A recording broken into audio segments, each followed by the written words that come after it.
and the state government as well as the PDP?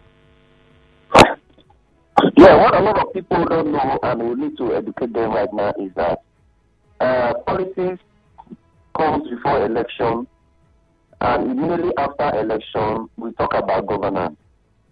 And a good governance cannot only be achieved by a particular group of people, maybe a political party. Most times, those who not have their onions in the area of governance will always accept to extend part fellowship to those who they see that they have the capacity to add value to what they want to do or what they are doing. So we are talking about governance now. In governance, people, we don't really have to talk about party, because if you bring party politics into governance, sometimes you might limit yourself. And that is the mistake most people or past leaders, some leaders have always made. That when you win, it must always be your politics. Look around and you see somebody or people who don't even belong to your political party, but you know that they can add value to what what you want to do or what you have in mind to do. They are in tune in your program. They can fit it very, very well. So why not? So we are talking about governance now. When we talk about governance, it's a relationship. We have the top have seen something good in River State, and this is made possible by the leader of our party, Governor Nweke. This is the first time that is happening. Why didn't this happen under the outgoing APC federal government-led administration, where, in fact, we even heard most of the time, sometimes the governor insinuate that the kind of relationship people also in public space have had the same opinion, to say, well, if it looks as though that the state government is always going to go at the federal government, we might not be able to attract the desired development. What you're saying now with regards to governance policies, working with, even if you see your opposition and creating good relationship, why didn't we see this perspective under the outgoing APC-led federal government? Well, the truth of the matter is this. Every administration comes with, their program, their agenda, and how they want to go about it. Our leader and our governor was very, very clear from the onset of the outgoing administration, of his stance and what he believes in. But this time, I want to quickly, point out something, that I equally will have my respect for President Buhari, because, despite the fact that the governor's position has always been, he does not play psychophancy politics. We run into the president. I want to concentrate in his state and develop his state. Despite the fact that he does not go to the president to, go and play psychophancy kind of politics, the president still recognizes him for the good job he has done in River State. Now, comparing this with his counterparts, his colleagues from other states, he saw that this governor of River State has so much and is the best in entire for the period he stayed in office as president, and he bestowed on him the infrastructure governor of the year. And so this, the more reason why I tell you, it has to do with governance and not party. A lot of people get beclouded with the sentiment of party, but they don't know that at a point you need to move on to up your game. Times are changing, things are changing, and so the way and manner politics is being played is changing too. And that is what we are seeing. So how would you assess the performance? How would you assess the performance of the outgoing APC-led federal government? Well, to tell you the truth, I saw the document, things that were done by the outgoing president, and when I checked my list, I didn't see any of the promises, or most of the promises that were made, before inception of office, because these are the criteria we use to judge, an administration. You say you will do this, and you do it. So when you're coming to begin to tell us real things you have done, and we check our list, the promises, electionary promises that you made, we don't seem to marry them together, and so it comes with a question mark. There were a lot of things the outgoing president promised Nigerians. He said he was going to end insecurity in 3 months. We didn't see that happen. He said he was going to end medical tourism. We didn't see that happen. He promised he was going to, revamp the refineries, and we didn't see that happen. He only promised he was going to build a new refinery every year, and a lot of other things. He spoke about the foreign exchange, naira with the equivalent to the dollar and all that. And, these are critical areas that if, at least, not all of them, some of them were achieved, like the revamping of the refineries, working in full capacity. Those are things that would affect our economy a lot. So would you say that the outgoing government performed well or not? What would be your assessment of all this stuff? That is the point I'm trying to make. That we didn't see the things that were promised us happen in Nigeria. Okay. We didn't see any of them happen. So if that's the position you have, and many Nigerians too would say, well, the APC-led government didn't do well, and for that reason, the APC doesn't deserve another chance at power in the center. But as it looks at the moment, it seems as though your party and the leaders of your party here in the state are in support of another APC government. So how would you juxtapose that? What then should we expect? It's still the APC going to be in power at the center. Well, you remember this thing, they say don't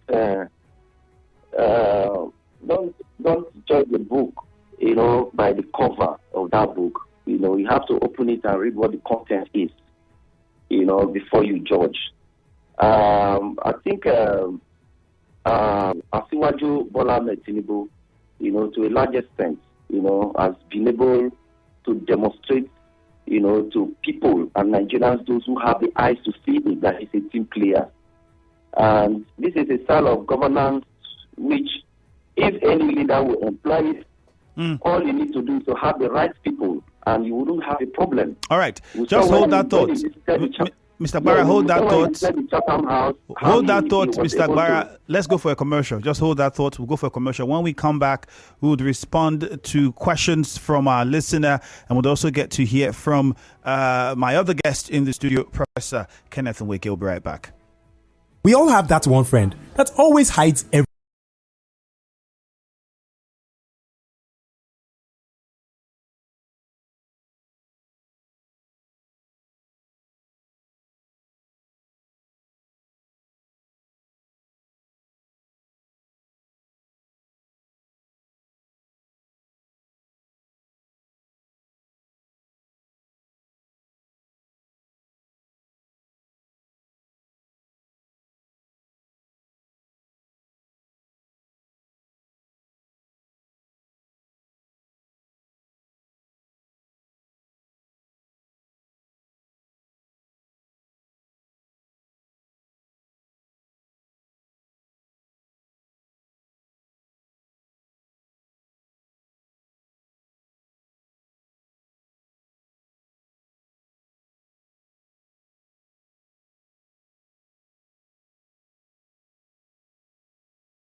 27 minutes past 8, Nigeria Info. Join the conversation on Facebook, Nigeria Info 92.3 PH, on Twitter, Nigeria Info PH. The WhatsApp number is 0809-030-6416. Professor Kenneth Nweke is with me in the studio at the moment. Prof, you're welcome. Good morning to you. On the phone line, we still have the Publicity Secretary of the PDP in Rivers State, Mr. Sidney Gbara. Mr. Sidney, thank you for staying on the line for us as well.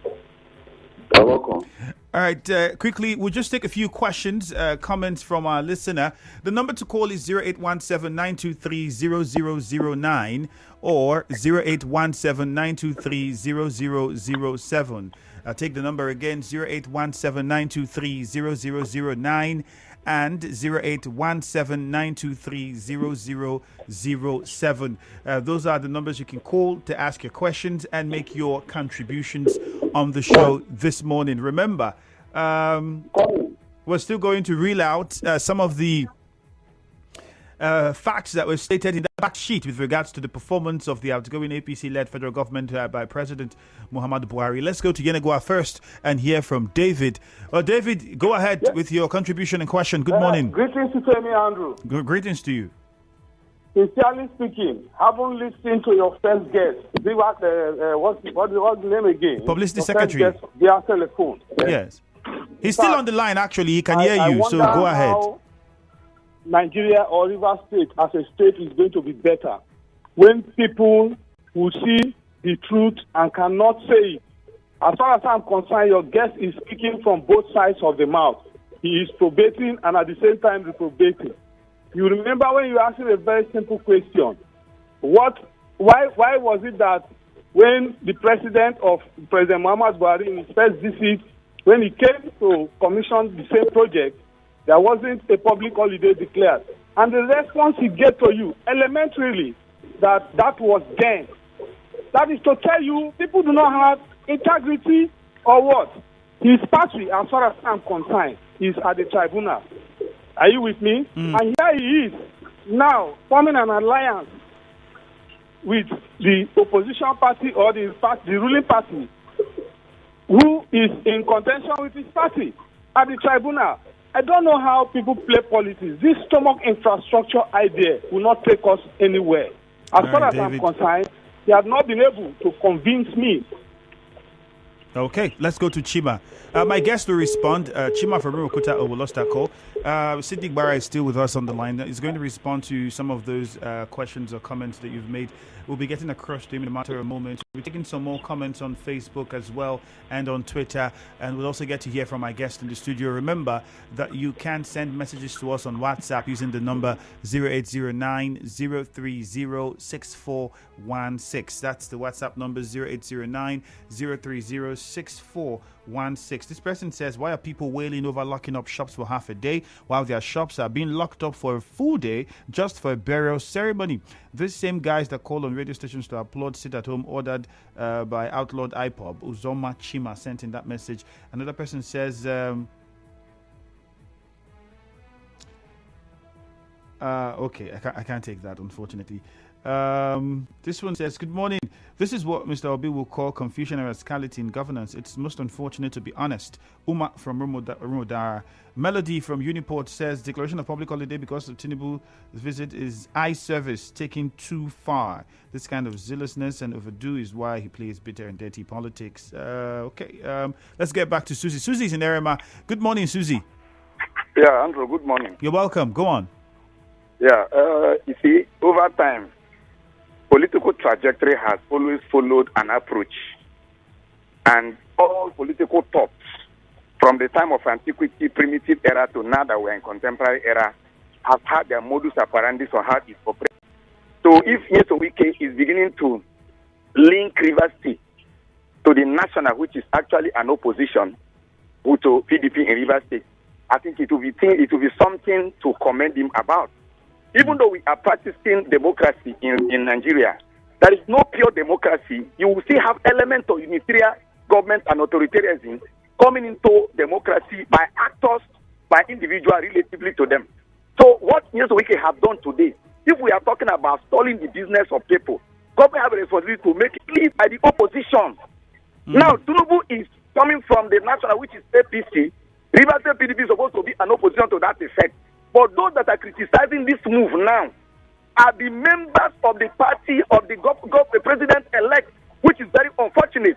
Some of them that are even calling on radio does not even have a business, that they are selling pepper on the roadside for you to come and criticize a goodwill by the governor.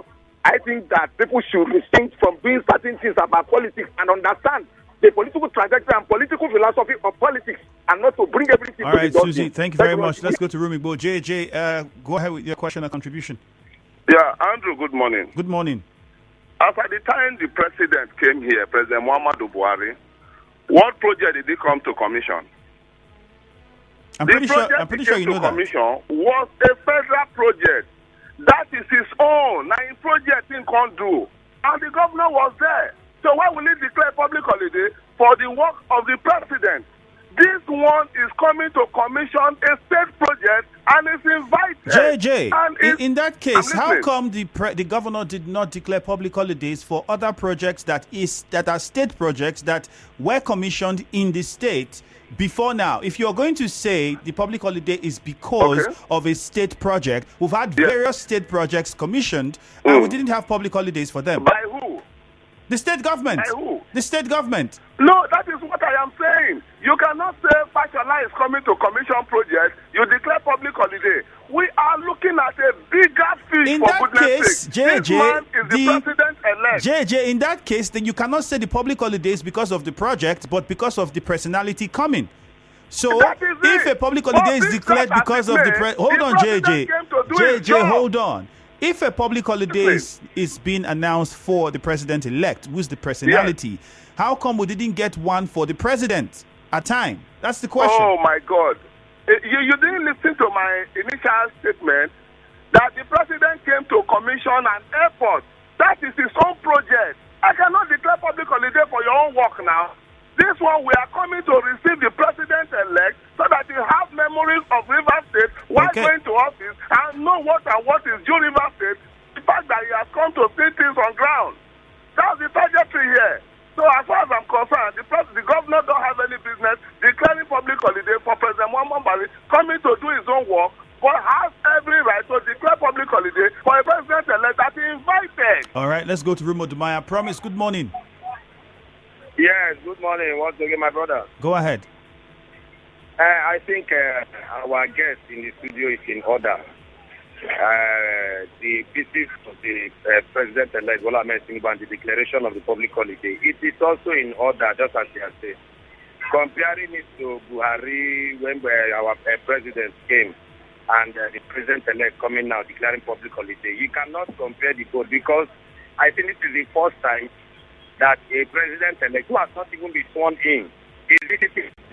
It is a very risky thing. It takes a determined person. It takes a man of it to pull out a president who has not been sworn in.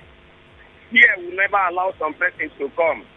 But because of the trust that Bola Ahmed Tinubu had for Governor Nweke, I think that is why he is coming to Rivers State. Okay. You can't compare it to that of Buhari that has already been sworn in. So it's a different ball game altogether. All right, and I think this is the first official visit of the president-elect. Promise, just answer this question before you go. Whose office is most important? The office of the president or a president-elect? The president-elect is more important than the president. Honestly speaking, I think it is more as in. All right, Promise, thank you very much. That of the president. All right, thank you very much. I think you made your point already. Let's get to Sydney. Christian is at Agri Road. Oh, okay. I'll take one call from Christian first, and then we get back to Sydney, who's on the line, so we get his response to some of the things said before we get to Prof in the studio. Good morning, Christian. Good morning, sir. Mr. Tinubu coming today is welcome. Let me tell you, simple, to my own understanding, is that that is the opportunity. 7 years ago, what is happening today. Those lockdown and closure and policy is not personal interest. That is the elect is coming. Okay. When he's being declared, maybe when he's being sworn in officially as a president, I will have to have a 1 week holiday. No, now. We have my thought. This is there. Okay. That's my interest. All right, Christian, thank you very much. Before we go on to sitting by, Prof, you have anything to say about the public holiday? I don't have what these discussions for me are distractions. When you what should bother me is as a Nigerian is how governance impacts in my life and in the life of an average Nigerian. So the issue of public holidays within the purview of the governor to do so, and he has done so. And even when you have the conversation from now till tomorrow, the public holiday is already here with us. And he's the chief executive, and he thinks for us because we surrendered our rights on the day we elected him, and to say whatever he does is in our best interest. So be it. All right, Mr. Barra, I'm pretty sure you're on the line and you heard most of the callers. I'd like to get your response before we let you go, and also, tell us first your position on all of this. Yeah, I've been listening keenly, and I will tell you that I'm utterly so surprised, that some persons who are even highly placed in the society that will expect when they come on air, they should be able to educate the people, the more speak with such level of myopism. You see, we must not continue to remain in the dark, because we must continue to do things the way it was yesterday, so it will be today and forevermore. Governor Nweke, when we started approaching the election, he told those who care to listen that he was going to bring a new style of politics into play that a lot of people will not understand. That PDP, Rivers State is a PDP state. It is not a taboo and can never be a taboo that Rivers State, being a PDP state, should have a relationship with the center. What are we looking at? The Prof is talking about what will come to the people. So what is the drive? That is what we should be thinking of. What does the governor want to achieve in what is going on? We saw in the previous administration that not even one federal project came to Rivers State. So you think with this show of support, because we want to play opposition, Mr. Gbara, the governor in his wisdom has decided to break that jinx. So you think see how we can play a new set of politics where the state, even being an opposition, will have a good relationship with the center. But then, isn't this what many stakeholders in Rivers State had been screaming about under the past outgoing APC administration, saying the Rivers State government should try to work with the federal government so that we can have some level of federal presence in Rivers State? This was what many people have talked about over the years. Why is it coming now and people are beginning to criticize it?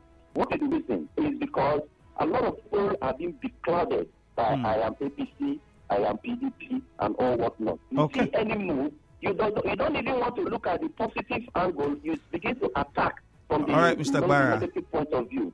When I talked about the president's visit before, that was then and not now. You see, there's a difference between a program or a commissioning is going on in the airport, and the governor is only notified on the day of the program that the president is coming to commission the program in the airport. What does that mean? Just bring yourself. It's different from when it is a program he is organizing himself. This is a program he has put together himself, and the project is a project that will have direct bearing on Rivers people. So they are not the same event. All right. All right, Mr. Gbara, because of the time, I have to get to my guest in the studio. But one question I want to ask you, are we going to see the APC withdraw its petition from the tribunal? I mean, if we look at the relationship that we currently are seeing between the president-elect, who is of the APC, and the state government and the PDP in Rivers State, is there a possibility of a conversation where we could see the president-elect, ask that the party withdraws its petition from the tribunal? Is that something that's been talked about or could be talked about? Well, what is going on now has nothing to do with the tribunal, because the PDP is not threatened in whatsoever way by petitions in the tribunal. We are not threatened, so that is inconsequential, and that's not what we are looking at. Okay. If the APC candidate, we see reasons why he will withdraw, it so be it. But if it doesn't, no problem. PDP, we are prepared. We are ready, to go to the tribunal to prove our case because, our candidate won convincingly in all the units and all the wards in Rivers State. All right, Mr. Gbara, thank you very much for your time. You're welcome. Quickly, Prof, I'm sure you heard most of the conversation, but then the bone of contention mostly has been, okay, under the past administration, we didn't see this. The outgoing administration, I beg your pardon, at federal level, say we didn't see this kind of relationship. But then some of the projects that were stated in the fact sheet of the outgoing administration, we didn't really see much that came out of Rivers State. One of them included appointments of Nigerians in various international organizations that was listed as successes recorded under the outgoing APC-led federal government. The appointment of Ngozi Okonjo-Iweala, Director General of the World Trade Organization, Akinwumi Adesina, President of the African Development Bank, elected in 2015, re-elected in 2020, amongst many other names that were mentioned, were also listed as part of the achievements of the outgoing APC-led President Buhari government. There were also talks about data put out about employment that were also mentioned. I'll just take out some of those and we'll look at them. So it also talked about 10,000 jobs from the NMMP program, 11,000 jobs from rail modernization projects, about 64,000 direct and indirect jobs from housing programs. In fact, a total of 119,000 jobs is said to have been mentioned in the fact sheet of the outgoing APC-led federal government. What's your assessment of its performance so far? Abysmal failure, simply said. Despite some of the things mentioned on the abysmal failure, that's what I can say. Yes, the problem I have with Nigerians, especially this part of the country, even when you see black, because you have some political affiliations, you don't want to see it that way. And unfortunately, those who are divided along these lines are, poverty is written on their faces in capital letters. I do not even see the impact of why they have chosen the path of, belonging to either of the divides. And so, because in 2015, I may have supported President Muhammad Buhari, maybe in 2019 as well. And because of that, I may have voted for him. And because of that, I wouldn't see anything wrong in what the administration had done in the past 8 years. Because my question is, if you say abysmal failure in your words, how come Nigerians still voted for the APC again? I am telling you, Nigerians are divided along party lines. And I've told you here that most of them, that when you see poverty, it's not written in small letters, it's written in capital letters. And so ordinarily, one would think that because you are aligned to this divide, probably there's something you are getting there. Absolutely nothing. But because they are aligned to, either of the divides, and they want to die, they want to live and die without calling a spade, that Nigerians are said to have, in quote, voted, quote unquote, voted for the present APC presidential president-elect. Of course, that's what the law is. Is president-elect. He's been declared winner and ready to sworn in until otherwise by the Supreme Court. But he still remains president-elect and will be sworn in. And so that means that's what Nigerians, have decided. And so, you see, the problem with this country and the citizens, how many persons in the midst of even starvation to vote? But you have more members of political parties who are divided along these lines I'm talking about, who will want to go there and stand in the rain, sun. It doesn't matter just what to make sure their party wins. Their party wins. And so the other majority of Nigerians who ought to come out to change, or I mean, they're coming out, maybe would have significant effect on the outcome, are not there.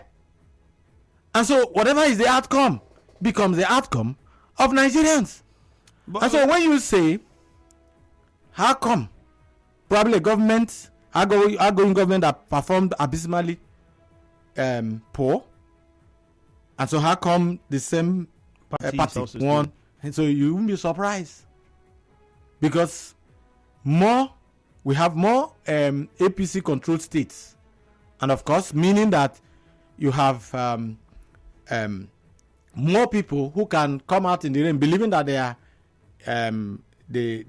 party is in power in their states to vote or to whatever do to ensure that they return. But when you look at infrastructure, I mean, the railways, you look at those as well, and some of the policies put in place. Would you completely say that there are no areas within the Buhari-led federal government where we can say certain gains were made? It cannot be complete. No, when I say abysmal failure, does not mean that the government, if you wrote from your undergraduate days, from year 1 to final year, and all you can score, an average of 30 or 39%, you mean that you will not graduate? Do you understand? Maybe if you get 40%, probably you get the lowest, and you can go. Okay, probably if you also get 50, either first class, second class upper, second class lower, or third class. Those days, pass degree. But you cannot say that the government may not have performed in one or two places, but when you put in aggregate performance, and I can say vividly, because whatever infrastructure you put in, whatever statistics that you dole out there, how many 119,000 jobs created? These are things that people sit down and begin to imagine the backward and the forward linkages in terms of the effect of projects, and then how many people would have been would have gained employment by working with yes, that kind of project, maybe the railway, this, that. And so these are statistics that it's only those who are able to do this, can talk about them. So for me, whatever statistics that are there in public domain, what matters is, one, how does this particular statistics affect my life, the average life of Nigerian.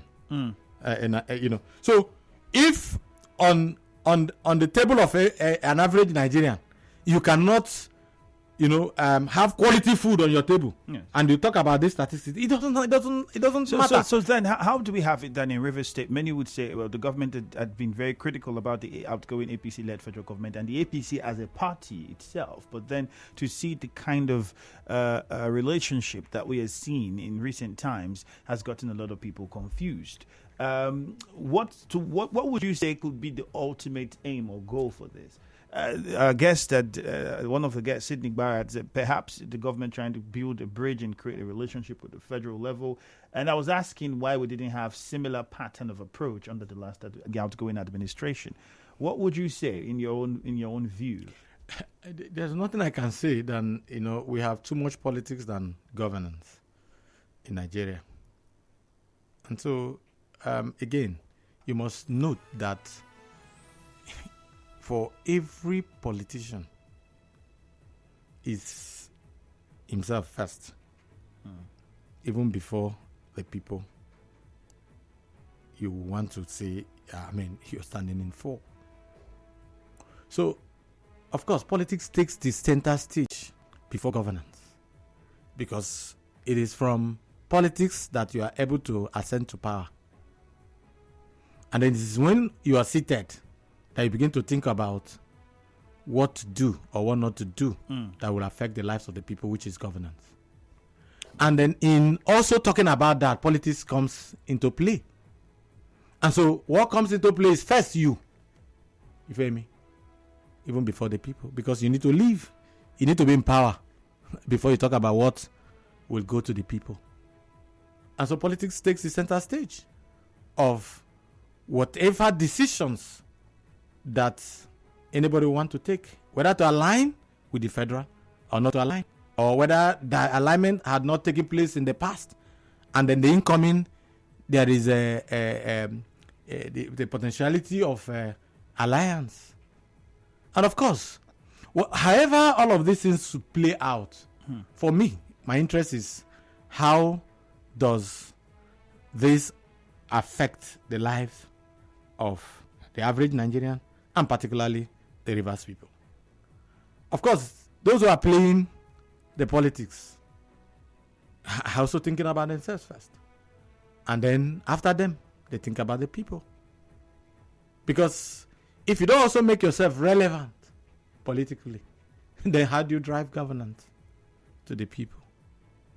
And so, whether he was there before, probably those who are playing it never saw any green light at the time. And so probably from where they sitting or standing, they are seeing green light from afar, because this is an incoming government coming. But whether we talk about the state aligning with the federal or and vice versa, it's all about even there are states that are controlled by another party, probably PDP. They are still in good. When I give you a typical example, in Ebonyi State, he was in PDP then, but he was relating with the present, Muhammadu Buhari. Yes, it was that personal relationship was there. The Dave Umahi took the relationship to Aso.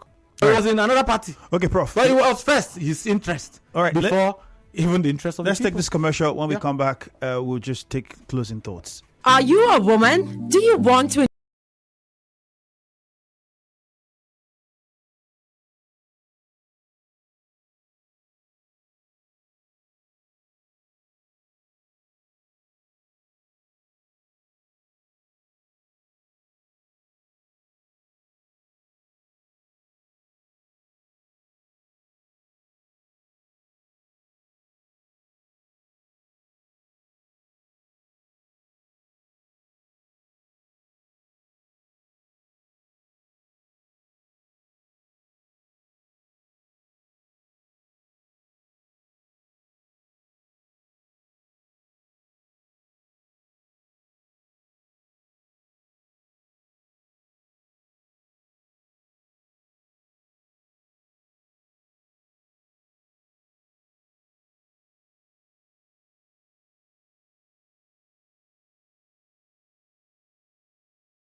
Info 92.3 PH on Facebook, Nigeria Info PH on Twitter. We'll be wrapping things up here this morning on Morning Crossfire in a matter of moments. But let's go take some comments on Facebook first. Serious Onwunli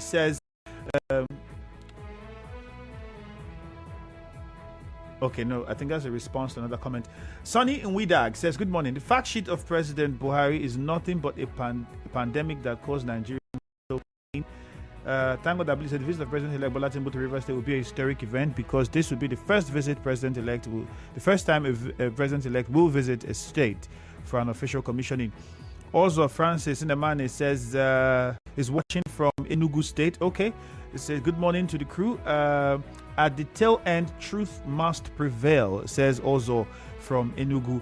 Plenty of messages. I would advise that we try to make our messages really short so that I can read a lot of them, especially for those commenting on the live feed. Thank you very much. This one says, it is clear to the blind that the governor is lobbying with the incoming government just to gain favor. Swallow and Linear sent in this one. King Avono on Facebook says, in politics, personal interest supersedes general interest. Echo Lee says, the question should be, do you think the governor would benefit immensely? This move is all about the governor's personal interest. Ability Thank God says, Rivers State is the only state in the South and Southeast that gave Bola Tinubu 100% vote. So there's no doubt that Rivers State will benefit immensely from the incoming APC government.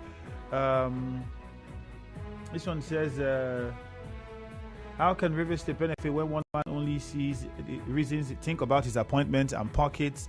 I mean, the messages are enormous. Prof, let's get last words from you as we conclude on the show.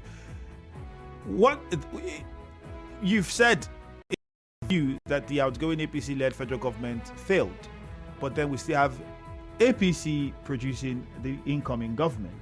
What should we? What do you expect? Well, for me, election does not determine the legitimacy of a government entirely. Yes, it's part of the variable for measuring legitimacy of a government if you're properly elected. Okay? But it's more than that. You can talk about what policies and programs that your administration can bring to bear on the lives of the people. That may change their perceptions. Okay? That may change their views or how they perceive the government when they begin to feel the impact of governance on them. And so maybe if the outgoing government, like every other person is feeling, even I'm feeling it, including those your callers who are divided along party lines, that have said, and I stand to be challenged, poverty is written on their faces and it's clear, and yet they cannot change. Nigerians are too hard to change because sometimes are almost decided not to talk again because those we are talking for are not ready to change, unfortunately. But the truth is that the government that is about leaving performed abysmally poor. All right, thank you. And the incoming one, maybe. All right, Prof, thank you very much. Hello, Port Harcourt is next. That will be after the news at 9. Canada is already in the studio. Good morning to you. You are tuned in to 92.3